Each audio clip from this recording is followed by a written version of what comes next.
Hello everyone, I'm Parker and let's continue to open our minds. This lecture is about the changes that children go through during their elementary school years. Before the formal presentation, I'd like to mention that we have covered 8 lectures so far. Whether you're willing to listen or not, what I'm about to present first are objective facts. Furthermore, the analysis and conclusions drawn from these issues are all based on the theory presented in my book Big Tree Thinking Mode. If any of you are interested in this book, please refer to the website links I'm providing below for more information. Alright, that's it for now. Let's continue and begin discussing the changes during the elementary school years. After starting elementary school, especially in the first 3 years, most children are in an upbeat state, being in a new environment, interacting with new classmates, and everything about the school campus seems novel and exciting to them. This also ignites their innate curiosity, which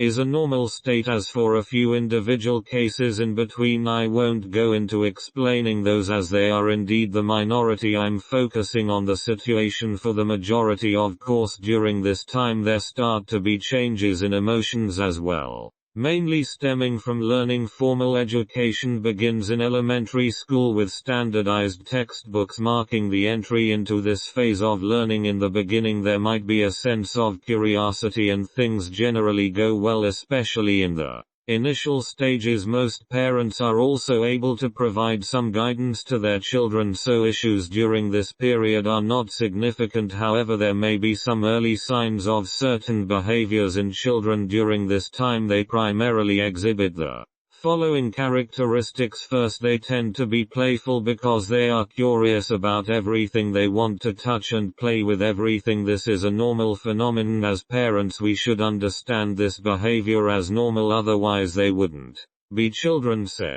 Their thoughts are not focused. Why? It's because there are too many things that attract their attention. Their thoughts cannot be concentrated on one thing, especially when it comes to studying, since learning is something they have to do every day. They develop a strong aversion to it. They prefer doing other things, and they might not even pay attention during class. After school, they are only interested in doing other activities. Currently, one of the most common things is playing with smartphones and games for elementary school children. If you don't give them a phone, they envy others who have one. Many parents, to satisfy their children's curiosity, end up providing them with phones. However, the side effects are evident. They spend time online and playing games, going to great lengths to occupy their study and classroom time, resulting in many issues. Some parents choose not to give their children phones, so many kids use their allowance to go to internet cafes to play games.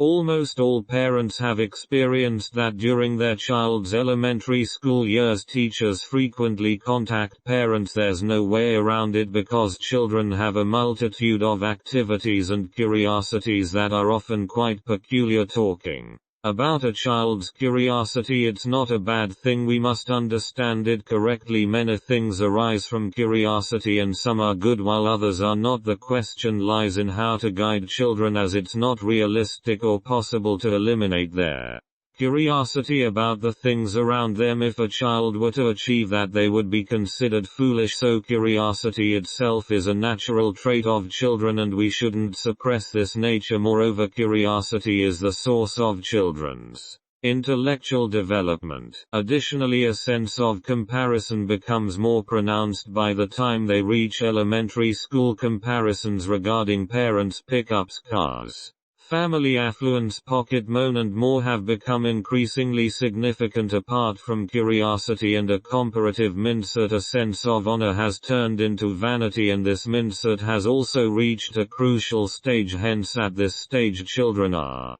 both simple and complex. Simple in the sense that they are developing various mindsets in their initial state. Complex because they possess numerous mindsets and modes of expression. As a result, parents may sometimes find it overwhelming and might not overly focus on their children's specific mindsets or behaviors during this period. Some families with better financial means might introduce their children to additional activities such as arts and music, thereby engaging their abundant energy. This approach serves as a good way of guidance. Allowing children to explore broader interests and hobbies which can have a lifelong impact. Of course, it's essential to know whether your child enjoys it, as if they develop resistance, to put it bluntly, the effects could be counterproductive. So, let's consider what we should focus on during this period. The most crucial aspect during this time is the formation of thinking and thought patterns for children. Why discuss this topic? It's because during this phase children are curious about everything. As a parent, if you fail to provide them with proper guidance on how to think about the problems they encounter or how to form thought patterns, their understanding of the questions arising from curiosity might deviate from the right path. Therefore, during this period, whether it's the school or parents, educating children about their thinking and thought patterns becomes the most important factor. I'm not sure whether you as parents or teachers agree with my viewpoint, but consider this. Is this not a fact? For instance, if a child sees something and becomes curious, what if we don't promptly identify the issue and guide them? What if they delve further into that question? Moreover, what if that question leads to something undesirable? Therefore, during this period, educating children becomes of paramount importance for all of us. Those who have children or work in elementary schools understand this principle. Therefore, during this period, the utmost priority in educating children lies in their thinking and thought patterns. Their thinking and thought patterns are equally important. Consider this: if during this time you don't establish a sound thought pattern for children, the direction in which they contemplate problems could shift. The issue of thinking ability, in my opinion, grows along with age. It's influenced by exposure, experiences, the social environment, the school environment, and various factors. However, thought patterns start to take shape during this period. Of course, the formation of their thought patterns varies widely. Every family is different, including their habits, and this contributes to the diversity in how children form their thought patterns during this period. As parents, I'll be straightforward here. Your habitual thought patterns have already formed, and they can be quite stubborn. You may be resistant to change and believe that you're always right when facing issues. However, don't pass on this thought pattern to your children. If you do, it's destined that your child won't develop a healthy thought pattern. As I present and analyze these issues now, the most crucial aspect is to address and solve them. When children are younger, during their kindergarten years, they are in a state of innocence. To be honest, you can't instill too much into them during this stage because they can't absorb it. However, things change when they reach elementary school with exposure to more external stimuli, and as they grow older they start forming habitual behaviors towards certain things. For example, the issue of children skipping school or pretending to be sick and telling lies. I believe many parents have experienced these phenomena. So how can we change these behaviors? How can we change our children? Earlier we discussed the issue of children telling lies which they do to achieve a certain goal, like skipping school. Children's curiosity about the outside world is growing stronger, and some families adopt activities like traveling and shopping to supposedly satisfy their curiosity. I won't pass judgment on this approach. It can be right or wrong. The thing is, just taking them on a trip doesn't automatically make them more knowledgeable. It's not that simple. For children, there must be a complete, well-rounded and perfect thought pattern. Otherwise, all the curiosity they have about their surroundings won't yield positive outcomes. When it comes to educating children during this period, it becomes a priority on every family's agenda. Many families are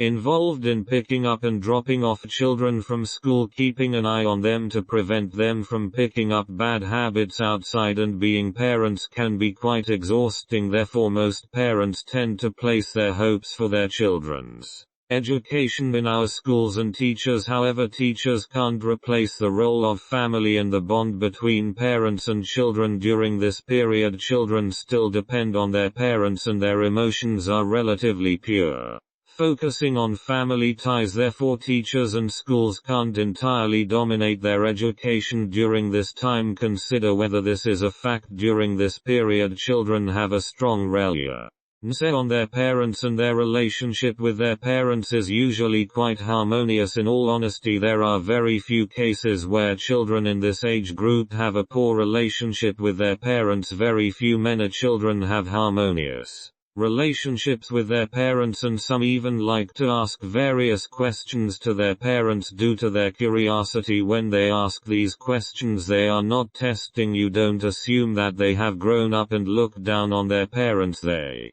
don't develop that attitude of looking down on their parents during this period. That comes later as they grow up. During this time, their curiosity is simply at play. Of course, the questions they ask during this period may be quite naive, and most parents should be able to provide answers. However, the key is how you answer them. Have you used their curiosity to instill a good thought pattern in them? During this period, children are forming, reinforcing and developing habits in both their daily life and their thinking. If we don't instill a positive thought pattern during this time, they might develop habitual thought patterns that are not beneficial. Where does this habitual thought pattern come from? Most importantly, it comes from parents. As I mentioned earlier, if you as parents are constantly telling lies, being unreasonable, and using forceful arguments, your child will learn from that behavior, and during this period, their ability to imitate is more sophisticated and accurate than when they were younger. They imitate the behavior of adults even more closely. That's why this period is crucial. Whether your child receives proper education during this time depends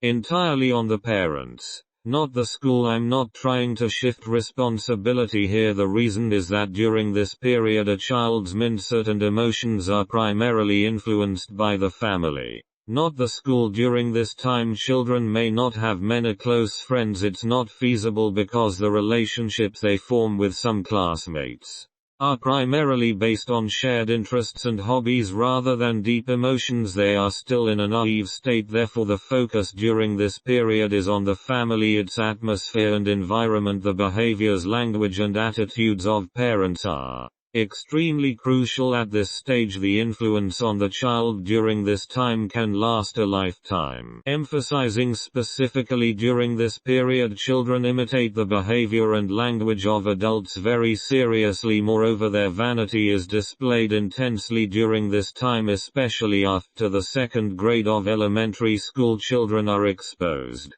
to a variety of external influences, including societal, familial and school-related factors. Even conversations with classmates or comparisons among peers can contribute to the intensification of this vanity. Have you as parents ever thought about this issue? Of course, during this period, many children haven't reached the stage of being able to resist their families yet. Many families adopt disciplinary methods that are coercive, which can be effective at times, considering children aren't usually prone to resisting and are more inclined to listen to their parents. However, taking a tough stance during this period might not necessarily be a good approach. I don't know if you have had this experience during elementary school, trying to control your child. If you haven't addressed the underlying issues in their minds or provided them with proper guidance, they might resort to more lying and resistance. Moreover, in today's society, children during this period are very sensitive to indulgence,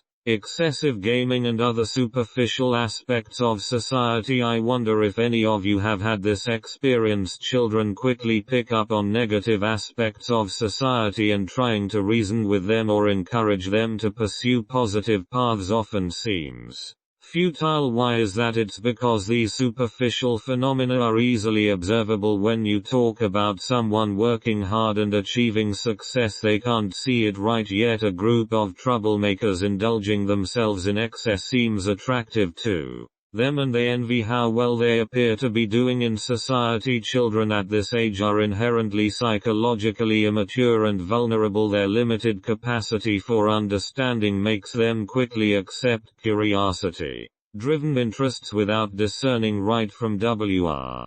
This is a crucial factor that contributes to many people picking up negative behaviors. Children are prone to embracing superficial phenomena because they cannot see the essence of things. Why do they struggle to grasp the core of these matters? The most significant reason is their thinking patterns. They adopt habitual thinking patterns instilled by their families. Once these thinking patterns are formed, their thought processes follow this inertia. They no longer engage in critical thinking, reasoning or analysis. They merely believe what their eyes see. As for any information you provide through explanation, they may not believe it. The crux of the matter lies here. I'll be candid here. Many impoverished and ignorant individuals find themselves in their situations precisely due to these habitual thinking patterns. They often believe only in what they see in front of them. Consequently, how can they progress? They are unable to perceive the essence of a matter, and their prospects become grim. This is why various forms of ignorance and poverty persist. You've highlighted another important aspect: the vanity and sense of honor in children. During this phase, vanity and a sense of honor can lead children to classify people and things into hierarchies, and this is where the seeds of inequality among people begin to sprout. For instance, a child from a wealthy family with ample pocket money might look down upon a less fortunate child despite society's repeated emphasis on equality for all. The reality is that from a young age these inequalities emerge.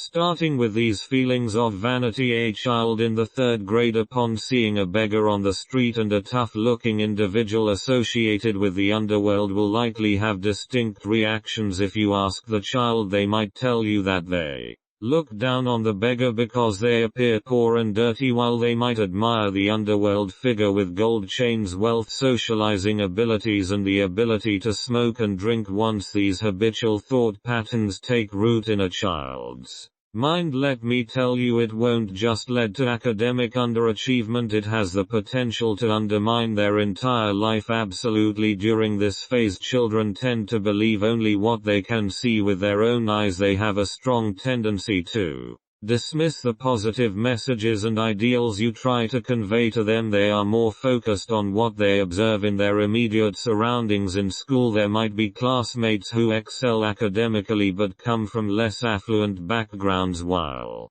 there might be others who don't perform as well academically but come from wealthier families, yet they tend to envy those who are financially better off, not those who excel in their studies. While their vanity is influencing their thoughts, their immediate and instinctive reaction is driven by the desire for material wealth. Therefore, during this phase, if children are not guided correctly, to put it bluntly, they might be taking their first steps toward a perilous path. At this point, I don't know whether Yon agrees with these viewpoints or not. However, during this period these words are still relevant to parents and teachers. We cannot change some negative social trends right now. A primary school student getting into trouble is not solely due to their innate nature. Let's not discuss these unrealistic ideas. As for schools, I believe that modern elementary school teachers, with the advancement of technology, maintain timely communication with parents. They are responsible and diligent. For example,